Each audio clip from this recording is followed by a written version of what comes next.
जय भीम साथियों। द शूद्र की इस लाइव चर्चा में आपका बहुत बहुत स्वागत है। आज हम इस चर्चा में बात करेंगे हाथरस गैंगरेप और मर्डर केस के लीगल पॉइंट्स के बारे में, क्योंकि इस केस के बारे में बहुत सारी ऐसी जानकारी आ रही हैं जिसको लीगली समझने की बहुत जरूरत है। पुलिस लगातार इनकार कर रही है, परिवार कह रहा है कि असॉल्ट हुआ था, लड़की की डाइंग डिक्लेरेशन है, लेकिन पुलिस जो है लगातार इस आरोप को नकारती जा रही कि there was no sexual assault.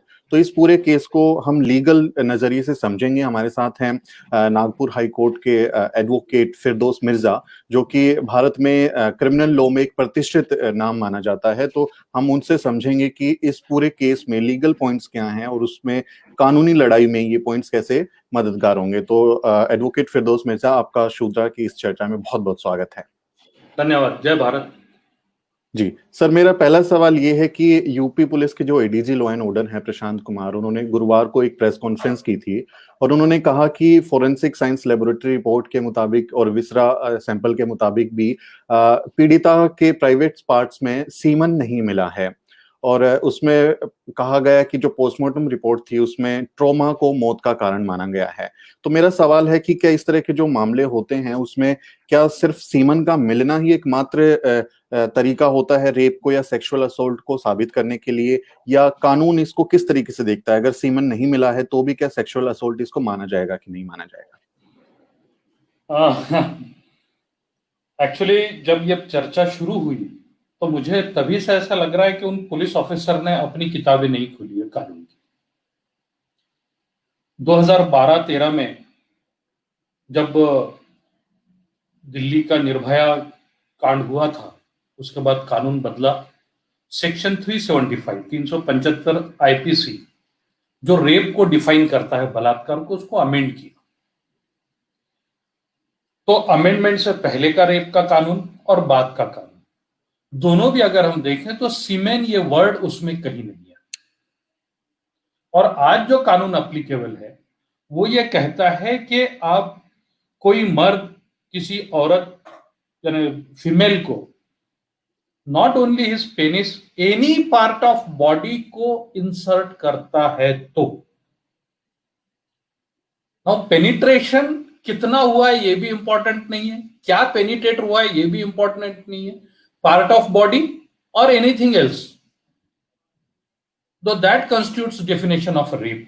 Where is the question of semen? और ये कौन सा साइंस उन्होंने पढ़ा है कि 14-15 दिन के बाद में ट्रेसेस मिल सकेंगे सीमेन के।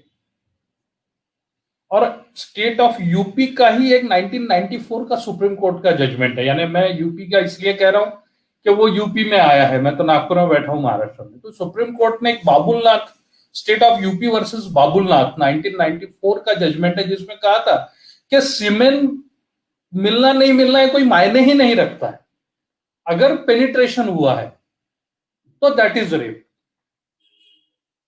तो ये पूरा का पूरा इशू ही कुछ गलत है। मुझे इसके साथ कुछ दूसरे सेक्शंस याद आते हैं, क्योंकि ये स्टेटमेंट करने वाले अपने आप में एक पब्लिक सर्वेंट है।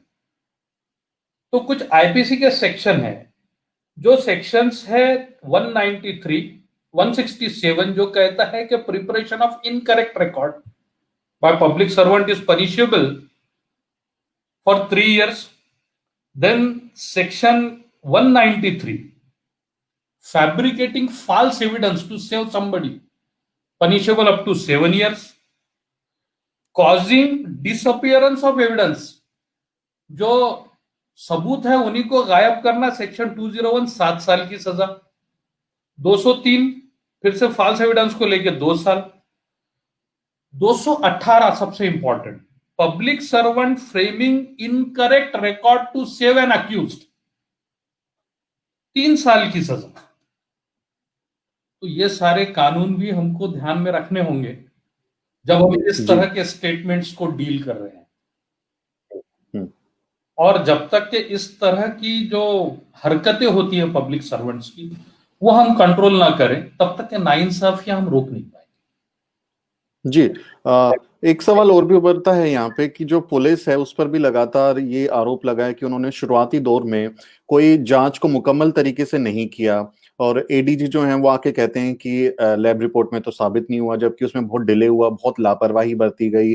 परिवार पीड़िता को लेके सबसे पहले हॉस्पिटल की जगह वो पुलिस स्टेशन गए थे और उन्होंने वहां जमीन पे रख दिया था कि हमारी बेटी के साथ कुछ गलत हुआ है, आप इसको हॉस्पिटल ले जाइए और इसको जो एग्जामिन कीजिए। तो उन्होंने वो चीज में लापरवाही बरती, फिर अस्पताल में भी उस तरीके से उसको एग्जामिन नहीं किया गया, परिवार का आरोप है। एडीजी अचानक से आके कह देते हैं कि नहीं हुआ है। तो एडीजी ने तो इन्वेस्टिगेशन नहीं की है, वो तो उसमें इन्वेस्टिगेशन ऑफिसर भी नहीं थे, उसमें आईओ नहीं थे वो। तो वो कौन होते हैं इस मामले में इस तरीके से बयान देने वाले, और उनके इस बयान का क्या महत्व रह जाता है लीगली? उनके बयान का बहुत महत्व है। उनके ये सारे बयान जमा किए जाएं और चार्जशीट में ये सारे सेक्शंस के साथ उनको भी एक अभियुक्त के तौर पे इसमें पेश किया जाए, फिर वो साबित करें कोर्ट में कि मेरे बयानों को कोई अर्थ नहीं है। क्योंकि ये बयान तो सीधा सीधा शील्ड है। अब देखिए, फिर से मैं निर्भया वाले कानून पर आता हूं। तब एक अमेंडमेंट आया था आईपीसी को, सेक्शन 166A, जो ये कहता है कि जैसे ही ये रिपोर्ट आया, वो जो लोग रजिस्टर नहीं करते हैं इमीडिएटली, उस ऑफिसर ऑन ड्यूटी को 2 साल की सजा होनी चाहिए। तो अब इमीडिएटली कितने बजे पहुंचे ये, और इमीडिएट यानी immediate, there should not be any time delay अगर वो नहीं किया है तो। और 2 कानून इसमें इन्वॉल्व है, एक तो आईपीसी है ही है, और वो जो बच्ची थी वो शेड्यूल कास्ट कम्युनिटी से बिलोंग करती थी, तो प्रिवेंशन ऑफ एट्रोसिटीज एक्ट भी अप्लीकेबल है। उसका सेक्शन 4 आएगा फिर into play, neglect in duty. तो वो ये कहता है कि जो ऑफिसर इंचार्ज था उस वक्त वहां पे, अगर उसने डिले किया है, इमीडिएटली रिपोर्ट नहीं लिखा है, तो he should be tried and punished for 1 year, 1 साल की सजा होगी उसको। ये एक दूसरा है। तो जो delay in registration of FIR है, इसके लिए जो जिम्मेदार ऑफिसर है, उनके खिलाफ section 166A IPC and section 4 of atrocities act, ये 2 प्रोविजंस पर कानूनी कार्रवाई होगी। जी सर, ये जो पीड़िता थी वो पहली बार जो अलीगढ़ के जिस अस्पताल में एडमिट की गई थी, Jawaharlal Nehru medical college hospital, तो वहां पे जो मेडिको लीगल एग्जामिनेशन रिपोर्ट अभी उसकी सामने आई है, एमएलसी रिपोर्ट जो आई है, उसमें डॉक्टर्स ने जो प्रिलिमिनरी एग्जामिनेशन था उसके आधार पे ये लिखा है उस रिपोर्ट में, एमएलसी में, कि वहां पे फोर्सफुल पेनिट्रेशन हुआ है, उसके साइन है, there are signs of forceful penetration. तो ये उन्होंने, डॉक्टर फैज अहमद हैं, असिस्टेंट प्रोफेसर हैं JNMHC के, उन्होंने कहा कि on the basis of local examination I am of the opinion that there are signs of use of force, however opinion regarding penetrative intercourse is reserved pending availability of FSL report। तो जो MLC है, शुरुआती दौर के MLC है, वो भी इस ओर इशारा कर रही है, जबकि एफएसएल कह रहा है कि ऐसा नहीं हुआ। तो ये इस केस को कानूनी इंजाम तक पहुंचाने में ये एमएलसी ज्यादा अहम हो जाती है, या फिर एफएसएल की जो रिपोर्ट है उसके आधार पर तय होगा? डॉक्टर ने जो सबसे पहले देखा, डॉक्टर वो एक्सपर्ट है, एविडेंस एक्ट कहता है कि एक्सपर्ट का जो ओपिनियन है that will have more value. और एफएसएल की आप जो बात कर रहे हैं, फिर से हम सीमेन पर आ रहे हैं। सेक्शन 375 तो उसको कोई जानता ही नहीं है, what is it. Penetration, attempt to penetrate, manipulating, touching the private parts, ये सारी चीजें सेक्शन 375 के लाइट में हमको देखनी पड़ेगी। तो ऐसा डॉक्टर का ये ओपिनियन है कि वहां उसको अटेम्प्ट के भी निशान मिले हैं, तो that constitute the offence under section 376। That's fair enough, that's fair enough। और मुझे लगता है हाथरस पुलिस क्या इस इतने ये साधारण सी बात भी नहीं जानती है क्या कानून के बारे में, कि वो इस तरह के बयान दे रहे हैं? आप देखिए, हम कौन सा चश्मा लगा के किताब पढ़ते हैं, ये इंपॉर्टेंट है। एग्जैक्टली। जी सर, मेरा एक सवाल और है आपसे कि इस गैंगरेप केस में जो है वो पीड़िता के साथ जो वारदात हुई है वो 14 सितंबर को सुबह 9 बजे के आसपास हुई है। परिवार का आरोप है कि पीड़िता की जीभ काट दी गई, उसकी रीढ़ की हड्डी तोड़ दी गई और वो बिल्कुल भी होश में नहीं थी, उसकी बहुत बुरी हालत थी, और फिर उसको हॉस्पिटल ले जाया गया। लेकिन जो रेप का आरोप है वो 22 सितंबर को सामने आया है। जो पुलिस ने दर्ज किया है केस, वो 22 सितंबर को दर्ज किया है और उन्होंने कहा है कि तब पीड़िता ने, उसके परिवार ने ऐसा कहा कि रेप हुआ, उससे पहले नहीं किया गया। वहीं दूसरी तरफ परिवार ये कह रहा है कि क्योंकि पीड़िता होश में नहीं थी, उसकी स्थिति सही नहीं थी, उसकी हालत सही नहीं थी, तो हमारा ध्यान उसकी तरफ था कि उसको अच्छा इलाज मिले, जबकि हॉस्पिटल में भी बहुत अच्छा इलाज नहीं मिला। और पीड़िता की जो माँ है, उसका ये कहना है कि मैंने लोक लाज के डर से ये सामने आके नहीं बताया कि ये सब हुआ है। तो ये आरोप लगाने में जो देरी हुई है, कि 14 तारीख की घटना थी लेकिन 22 सितंबर को आके आपने कहा कि इस तरह की वारदात हुई है, इसको कानून किस तरह से देखता है कि जब कोर्ट में ये केस जाएगा तो क्या ये सवाल उठेगा कि आपने इमीडिएटली आपने आरोप क्यों नहीं लगाया, उस समय पे आपने इस वारदात के बारे में क्यों नहीं बताया? इसको आप कैसे देखते हैं? देखिए, आपने जो मुझे कहा उससे मुझे ये फैक्ट पता चला कि जिस वक्त ये घटना हुई, इमीडिएटली उस जख्मी बच्ची को पुलिस स्टेशन ले जाया गया था। जी। अगर इमीडिएटली पुलिस स्टेशन ले जाया गया था तो वहां से जिम्मेदारी पुलिस की हो जाती है आगे की चीजें देखने की। इमीडिएटली उसको हॉस्पिटल ले जाया गया, हॉस्पिटल में डॉक्टर ने उसकी जांच की और इनको बताया कि यहां 1 2 3 4 इंजुरीज हमको दिखी है।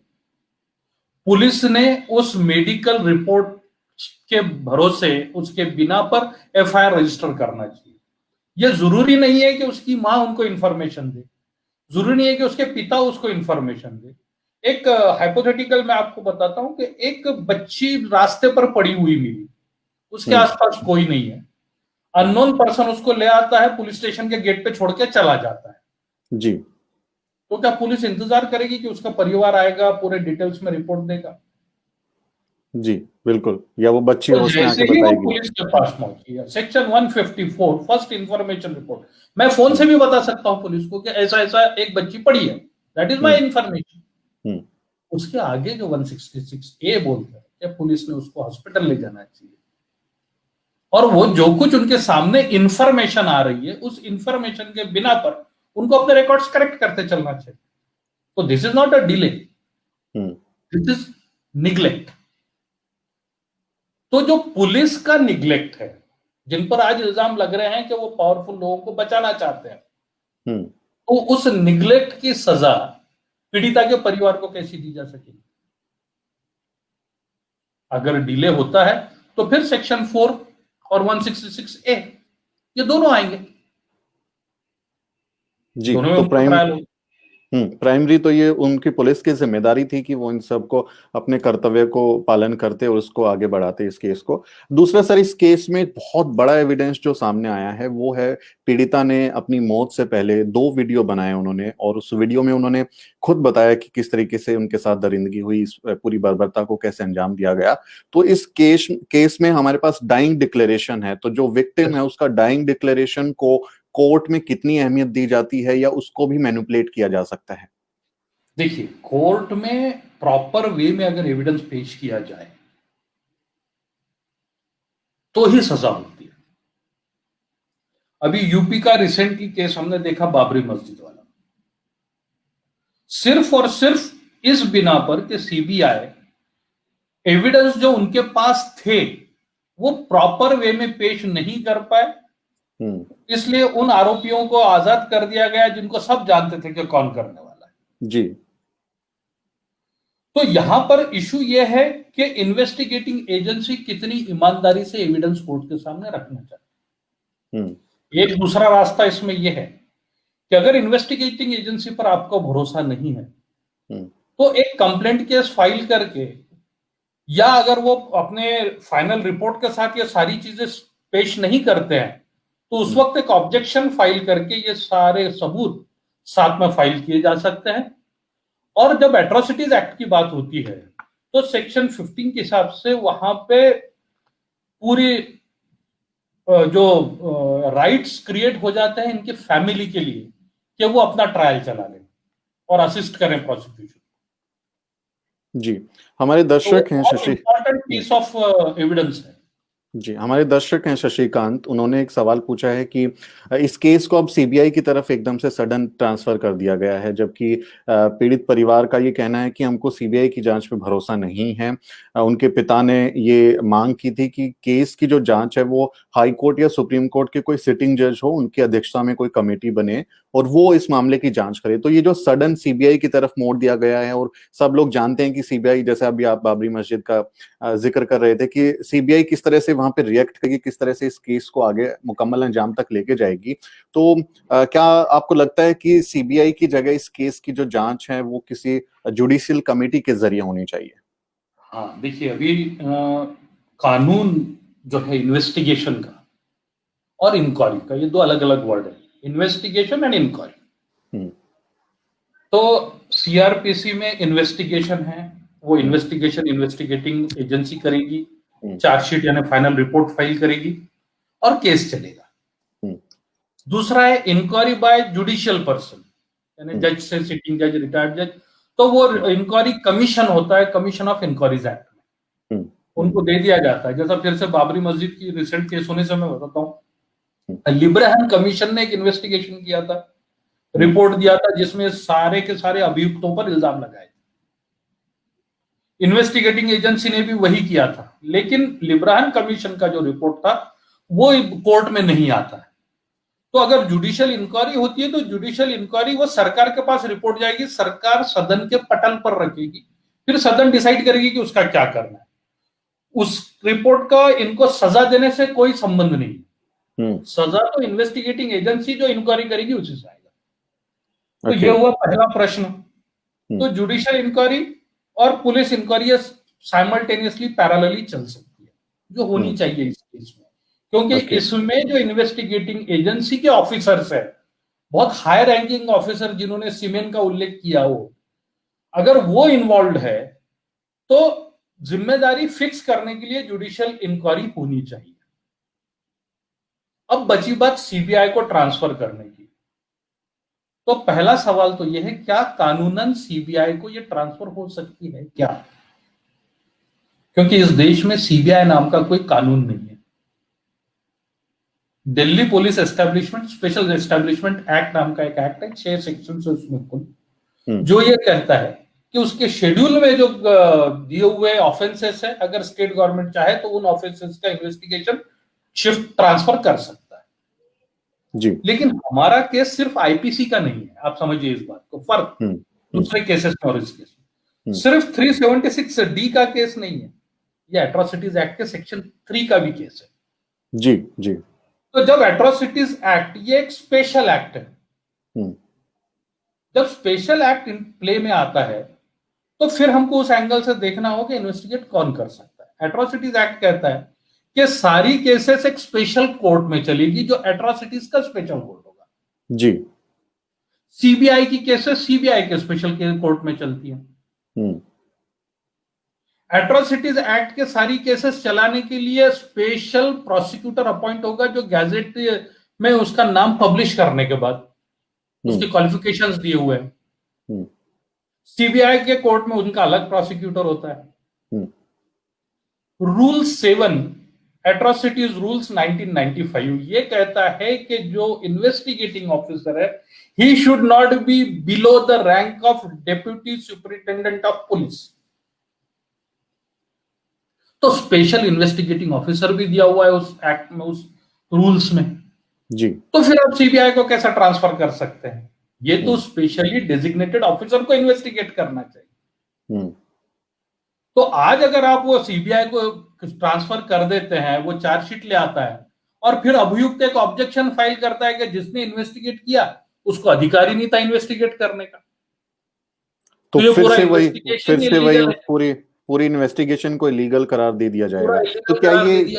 तो क्या ये एक तरीके से जो है इस केस को और कमजोर करने का ही एक तरीका है सीबीआई के उसमें तरफ इस केस को धकेल देने का? देखिए, ऐसा एक स्टूडेंट ऑफ लॉ होने के नाते मैं ये कहूंगा कि मेरी नजर में ये केस सीबीआई को नहीं भेजा जा सकता जी। ये स्टेट पुलिस के ही एसएसपी, यानी आपके यहाँ एसएसपी होता है यूपी में, तो डिप्यूटी सुपरिटेंडेंट ऑफ पुलिस का, उस रैंक के ऑफिसर को ये इन्वेस्टिगेशन करने की जरूरत है। प्रीफरेबली वो ऑफिसर भी एससी होना चाहिए, अगर अवेलेबल है तो उसको दो, ही विल डू दिस। अब इसमें देखिए, जब एट्रोसिटीज एक्ट आता है तो एट्रोसिटीज एक्ट ये एक वेलफेयर लेजिस्लेशन है। वो ये कहता है कि स्टेट की कुछ जिम्मेदारियां, स्टेट यानी स्टेट गवर्नमेंट की, सेक्शन 15A का सबसेक्शन 11 जो इमीडिएटली एट्रोसिटी के फैमिली का प्रोटेक्शन और इन्वेस्टिगेशन की बात करता है जी। और ये सेक्शन भी इमीडिएट प्रोविजन ऑफ एफआईआर की कॉपी की भी बात करता है। तो सीबीआई को ट्रांसफर करना यानी इस स्टेट गवर्नमेंट ने अपनी जिम्मेदारी से भाग जाना, ऐसा नहीं। या ये चीज वो साबित नहीं करती है क्या कि स्टेट गवर्नमेंट भी इस बात को मान रही है कि उसके ऑफिसर्स ने प्रॉपरली काम नहीं किया, या उसके ऑफिसर्स पे विश्वास नहीं किया जा सकता, इसलिए सीबीआई को दे दो। जी, सीबीआई बनी इसलिए थी कि अगर इंटर स्टेट कोई ऑफेंसेस होते हैं तो कोई सेंट्रल एजेंसी होनी चाहिए। जी, ये वैसी नहीं।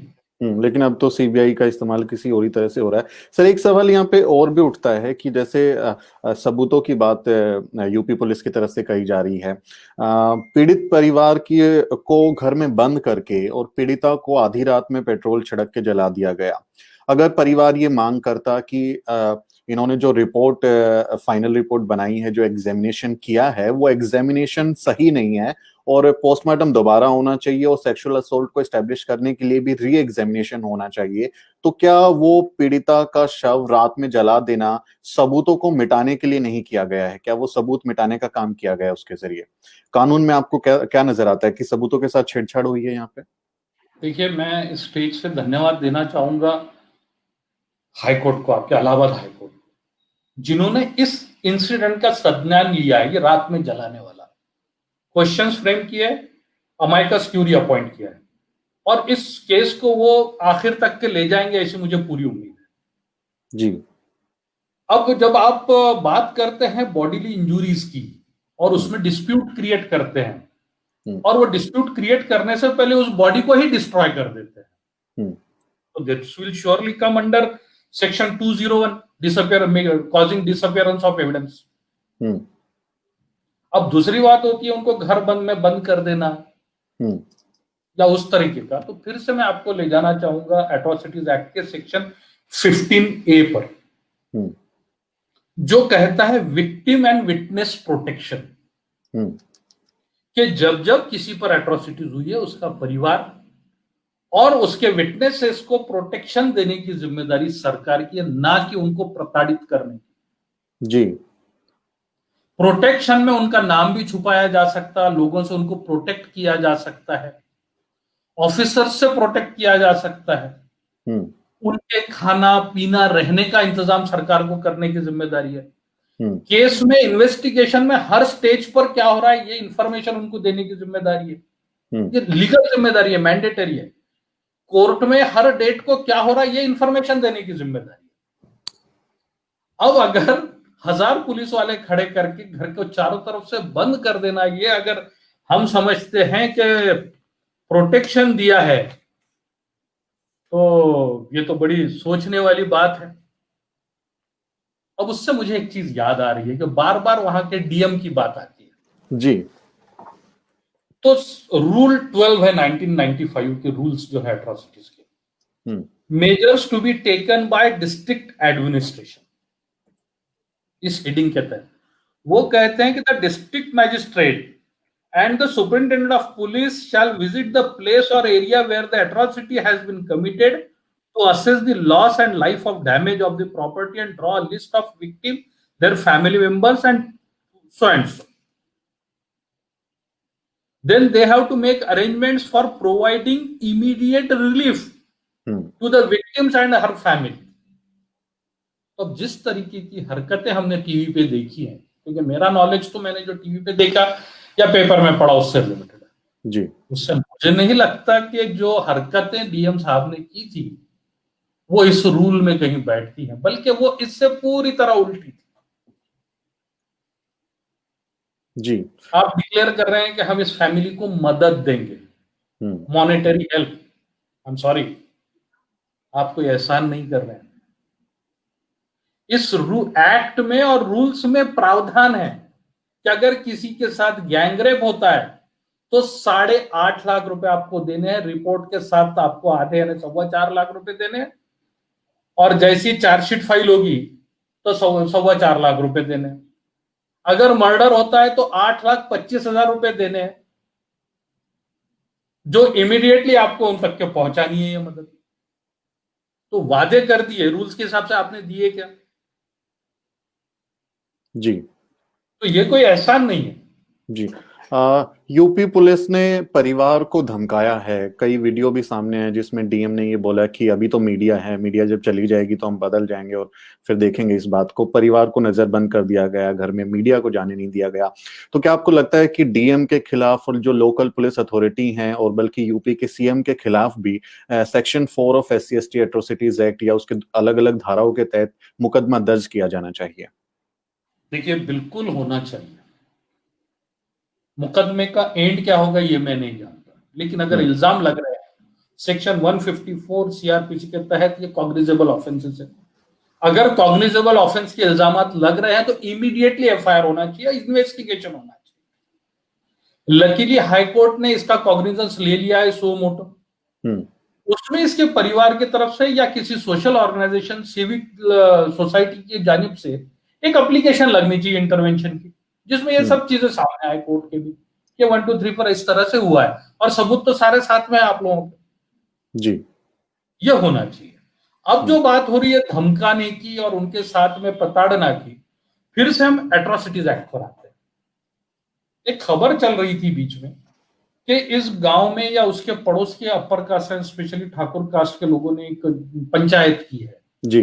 12 गांव के लोगों ने पंचायत किया। 12 गांव के लोगों ने पंचायत की है। तो अब ये पंचायत का इफेक्ट क्या? तो सेक्शन 16 है एट्रोसिटीज एक्ट का, जो कहता है कि अगर उस इलाके के लोग इस तरह के कोई ऑफेंस से आरोपियों को बचाने के, अभियुक्तों को बचाने की कोशिश करती है या सबूतों को दबाने की कोशिश करती है या पुलिस को प्रॉपर एक्शन लेने से रोकने की कोशिश करती है, तो कलेक्टिव फाइन उन पर इंपोज होना चाहिए, जी। पूरे इलाके के उस पर्टिकुलर कम्युनिटी के लोगों पर। तो अगर एट्रोसिटी का सेक्शन इसमें ऐड हो गया है तो सेक्शन 16 भी इन्वोक होना चाहिए। देखिए, मैं आपको बताता हूं, इससे पहले एक बच्ची का रेप हुआ था। एक ट्रेंड चल रहा है देश में जो बहुत डिस्टर्बिंग है कि बच्चियों के साथ जुल्म होता है, उनका धर्म और जाति देख के हम तय करते हैं कि उस जुल्म को जुल्म कहें या न्याय कहें।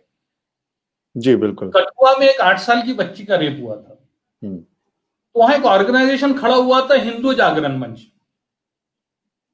2 बीजेपी के एमएलए थे, एक थे लाल सिंह जी और एक थे चंद्र प्रकाश, जो बाद में फॉरेस्ट मिनिस्टर और इंडस्ट्रीज मिनिस्टर बने। इन्होंने उन अभियुक्तों के फेवर में बाकायदा रैलीज की। जी, तिरंगा यात्रा निकाला पूरा। हाँ, इनके साथ में महिलाएं थी जो कहती थी कि हम सेल्फ इमोलेशन कर लेंगे। सुप्रीम कोर्ट ने वो केस को ट्रांसफर किया स्टेट से बाहर, और उन 7 में से 6 अभियुक्तों को सजा हुई, जिसमें से 2 को उम्र कैद हुई। तो अब ये जो अभियुक्तों के साथ उनकी कास्ट और उनका धर्म देख के खड़े होने वाली टेंडेंसी है, क्या आप इसको कभी रोकना नहीं चाहेंगे? जी। इसलिए सेक्शन 16 एट्रोसिटीज एक्ट में है। और सेक्शन 107 ये आईपीसी में है अबेटमेंट के लिए, क्योंकि आप ऐसा करके एक ऑफेंस के लिए लोगों को उकसा रहे हैं, अबेट कर रहे हैं, और जो आपको पता है असलियत उसको छुपा रहे हैं, वो एक अलग से ऑफेंस कर रहे हैं। तो इन सब जितने लोग इनके साथ में रैली में खड़े हो रहे हैं, सबको भी आज अभियुक्त बनाने की जरूरत है। और कभी तो इन कानूनों को जो पिछड़े हुए मार्जिनलाइज्ड हाशिए पर खड़े लोगों के लिए इंडियन कॉन्स्टिट्यूशन में जो अच्छे प्रोविजंस किए गए हैं, कभी तो उनको इस्तेमाल करें, या सिर्फ मुंबई में कुछ होता है उसी के लिए है ये सारे कानून? जी बिल्कुल। अब बेटी बचाओ। कॉन्स्टिट्यूशन की बात हम्म। आती है हम्म। तो मुझे याद आता है कि कॉन्स्टिट्यूशन में एक बड़ी महत्वपूर्ण धारा है, आर्टिकल है आर्टिकल 338, हम्म। जो कहता है कि इस देश में एक कॉन्स्टिट्यूशनल अथॉरिटी होगी, national commission for schedule caste, जिसकी जिम्मेदारी होगी ये देखने की, ये इंश्योर करने की कि शेड्यूल कास्ट के जितने मेंबर्स हैं उनको अपने राइट्स मिले, हम्म। और अगर उसका कोई राइट का वायोलेशन होता है तो इमीडिएटली एक्शन ले। जी। क्या पावर्स होंगे ये भी कॉन्स्टिट्यूशन बताता है, और उसका फिर स्पेशल एक्ट है वो बताता है। हम्म। अगर कोई शेड्यूल कास्ट की हमारी बहन बच्ची के साथ इस तरह का जुल्म होता है तो उसका राइट टू लाइफ ही चला गया, फंडामेंटल राइट चला गया, जी। Right to live with dignity चला गया। हम्म। तो अब ये कॉन्स्टिट्यूशनल जो एक कमीशन है वो होना तो चाहिए, हम्म। लेकिन मुझे एहसास ही नहीं हो रहा कि वो है। हम्म।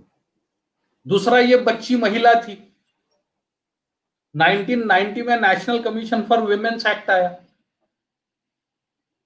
जिसके प्रावधान ये शेड्यूल कास्ट कमीशन जैसे ही है। तो वो कमीशन मुझे मुंबई की केस में नजर आए, लेकिन यहां कहां है? तो क्या ये कमीशन शेड्यूल कास्ट की बच्चियों के लिए अवेलेबल नहीं है? ये सारे सवालात अगर हम आज नहीं करेंगे तो फिर शायद हम कभी भी करने के लायक नहीं होंगे, कभी काबिल नहीं होंगे करने। जी बिल्कुल। हाशिए पर समाज जो है उसके लिए तो और ज्यादा विशेष प्रावधान किए गए हैं संविधान में, कानून में, लेकिन उन पर अमल नहीं हो रहा है। एक बड़ा सवाल है। बेटी बचाओ बेटी पढ़ाओ का नारा है, लेकिन बचा कौन रहा है, ये एक बड़ा सवाल है। ये नारा है या वार्निंग है, आई डोंट नो। हाँ, बहुत सारे लोग बोल रहे हैं कि it was a warning, it was not a slogan, but it was a warning to save your daughters. Sir, I have two last questions. अभी यूपी सरकार ने पीड़ित परिवार के लिए पॉलीग्राफी टेस्ट और नार्को टेस्ट के लिए भी उन्होंने रिकमेंड किया था। अभी तो मामला सीबीआई में चला गया है। लेकिन भारत का जो संविधान है वो ये प्रावधान करता है कि आपको अपनी ही खिलाफ गवाही देने की जो इजाजत है वो नहीं दी जा सकती है। इफ आई एम करेक्ट, संविधान के आर्टिकल 20 सेक्शन 3 में ये बात कही गई है। तो अगर जी जी आप अगर पोली जी अगर पॉलीग्राफी टेस्ट होता है, नार्को टेस्ट होता है पीड़ित परिवार का ही, तो क्या उसको चैलेंज किया जा सकता है? ये कानून की नजर में ये सही होगा? क्योंकि सुप्रीम कोर्ट भी कई बार जजमेंट दे चुका है कि ये पॉलीग्राफी टेस्ट नहीं हो सकता है उसकी परमिशन के बिना। नहीं, देखिए ऐसा है कि Selvi versus union of India का सेल्वी वाला जजमेंट है 2010 का होना चाहिए, सुप्रीम कोर्ट का, जिन्होंने कहा है कि ये जो नार्को टेस्ट है या पॉलीग्राफी टेस्ट है ये बेसिकली अनकॉन्स्टिट्यूशनल है। हम्म। और क्योंकि इसमें जो कोई एक केमिकल आपको एडमिनिस्टर किया जाता है हम्म। और उसके असर में आप जवाब देते हो तब आपका कंट्रोल नहीं होता है अपने आप। हम्म। तो उन्होंने कहा है कि ये इलीगल है। हाँ, अगर कंसेंट देता है कोई तो ही ये किया जा सकता है। हम्म। अब कंसेंट ये बड़ा इंडिया में इशू है कि how the consent is being taken. Exactly. और इस केस में क्या जरूरत है, यानी आप ये कहना चाह रहे हैं कि उस बच्ची का परिवार उस बच्ची के मौत का एक कैपिटल बना रहा है, या वो बच्ची की मौत ही नहीं हुई है? थोड़ी देर के लिए आप भूल जाइए एट्रोसिटीज, आप भूल जाइए रेप। क्या ये बच्ची की मौत होमिसाइडल नहीं है, इंजुरीज से नहीं हुई है? जी। अगर होमिसाइडल देते तो सेक्शन 302 में केस तो दायर होगा ही, हम्म। उसमें भी तो फांसी की सजा है। हम्म। तो जब लाश है, उस पे इंजुरीज है, तो और आपको क्या चाहिए? सरकार की जिम्मेदारी परिवार का टेस्ट लेने की नहीं है। ये तो एट्रोसिटीज एक्ट के सेक्शन 15A विक्टिम और विटनेस प्रोटेक्शन प्रोग्राम के खिलाफ भी जाता है। जी। और एक्चुअली ये स्टेटमेंट करने वाले के खिलाफ एट्रोसिटीज एक्ट में गुने दाखिल होने चाहिए। क्योंकि बर्डन ऑफ प्रूफ तो एक्यूज्ड पे है, लेकिन आप परिवार को ही जो है पूरा टॉर्चर एक तरीके से कर रहे हैं उस मामले में। आपने प्रॉपर इन्वेस्टिगेशन करना चाहिए इस लाइन से, जो परिवार बोल रहा है उस पर यकीन करके, क्योंकि बच्ची उनकी मरी है। जी। जी सर, मेरा एक आखिरी सवाल है कि बहुत सारे लोग पीड़िता के नाम और तस्वीर को भी लगातार शेयर कर रहे हैं, उसके वीडियो भी लगातार ट्विटर या दूसरे सोशल मीडिया प्लेटफॉर्म पे जारी कर रहे हैं। तो इसमें आईपीसी का जो सेक्शन है 228A 228, हाँ, सब सेक्शन 2, 228। हाँ, तो उसमें उसके तहत क्या पीड़िता का पहचान को जाहिर करना, उसका नाम, उसकी तस्वीर या उसके आइडेंटिटी को नहीं जाहिर करना? नहीं जी। होना चाहिए। देखिए, नहीं होना चाहिए कि ह्यूमन बीइंग की हैसियत से भी मैं हमेशा सोचता हूँ कि नहीं होना चाहिए। एक ट्रेंड चल रहा है अभी, not only in this case, यानी नहीं, एक इस केस के लिए मेरा जवाब है कि नहीं होना चाहिए, कानून इसकी इजाजत नहीं देता है आपको, लेकिन अब हो गया। अब पॉक्सो में तो स्पेसिफिक सेक्शन है, सेक्शन 21, 19 और 21, जिसमें सजा का प्रावधान है उन मीडिया हाउसेस के लिए। सुप्रीम कोर्ट ने 10 लाख का एक केस में सजा भी दिया था, सबसे भरवाया है उसमें, लेकिन फिर भी बच्चों के नाम भी मशहूर हो रहे हैं। तो एक ट्रेंड होता है, आप न्यूज़पेपर उठा के देखिए कि जो मकतूल है या जिस पर जो विक्टिम है उसका नाम इस तरह से छापा जाए कि उसका ही नहीं, उसके समूह की आइडेंटिटी हो सके, वो किस क्लास को बिलोंग करती है, कास्ट को, रिलीजन को। वैसे ही अक्यूज्ड की भी कास्ट और रिलीजन को हाईलाइट करने की कोशिश होती है, जिससे लोगों के रिएक्शन आते हैं। हैदराबाद की केस आपको याद होगी, डॉक्टर रेड्डी वाली, ठीक है, मैं भी नाम ले रहा हूं क्योंकि सब जगह छप गया। तो उसमें बीजेपी आईटी सेल के हेड ने पहले ही दिन ट्वीट किया कि इसमें सारे के सारे जो मुलजिम है वो मुसलमान है। जी, अमित झंडे, मालवीय ने ट्वीट किया था। हाँ, झंडे, मशालें, सारी चीजें निकल आई इमीडिएटली। हम्म, देश की बेटी पर जुल्म था। फिर 4 लोग पकड़ के लाए गए जिसमें से एक ही मुसलमान था, 3 नहीं थे। तो फिर मशालें बुझना शुरू हो गई। तो फिर जल्दी इंसाफ चाहिए, तो फिर एक्स्ट्रा जुडिशियल काम हो गया। आज तक के हमको पता नहीं चला कि सचमुच में वही थे या किन्हीं 4 बकरों को हमने जुबा कर दिया और वो जो थे 4 उसमें के असली उनको छुपा दिया गया, हमको आज तक पता नहीं चला। जी जी बिल्कुल। तो कभी भी विक्टिम और अक्यूज्ड इनके नाम आने ही नहीं चाहिए जब तक उनको सजा नहीं देता है कौन, अदरवाइज हम सभी लोग प्रिजुडाइज हो जाते हम्म, जी। हैं। तो इस केस में तो इसका सेक्सुअल ऑफेंसेस के विक्टिम का तो आना ही नहीं चाहिए, स्टिग्मेटिक होता है। हमारे देश में बड़ा प्रॉब्लम है, सेक्सुअल ऑफेंस के विक्टिम का परिवार स्टिग्मेटिक होता है, जबकि होना चाहिए जिसने जुल्म किया उसका, एक्यूज्ड, एग्जैक्टली। अक्यूज्ड का होना चाहिए। हम्म। उल्टी सोच है हमारी।